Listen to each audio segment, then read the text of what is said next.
Radio Mélodie. Ça y est, on a entamé la nouvelle année. Tu l'as bien commencé ? Oui, très bien, et toi ? Très bien. Avec toi aujourd'hui, on va mettre en avant une maladie, c'est la maladie de Raynaud. Alors, la maladie de Raynaud est un trouble chronique de la circulation sanguine qui touche les extrémités, notamment les doigts et les orteils, mais dans certains cas, ça peut être également le nez, les lèvres, les lobes d'oreilles ou même les mamelons. Les crises durent en général de quelques minutes à plusieurs heures.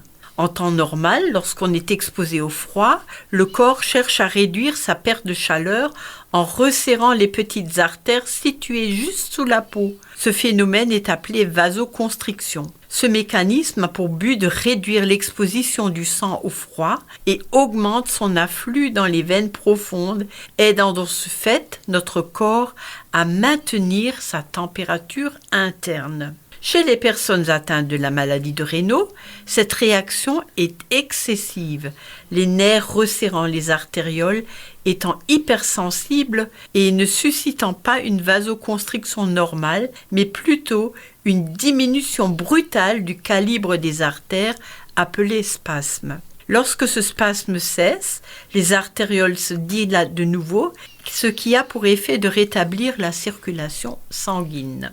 Et quel traitement est proposé pour cette maladie ? Alors pour l'instant, il n'existe pas de traitement spécifique pour guérir la maladie de Raynaud.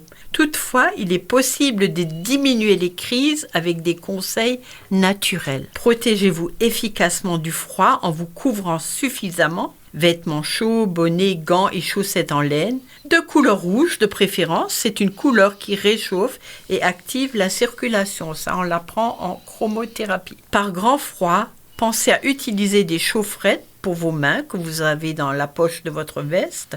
Ayez toujours une paire de gants sur vous.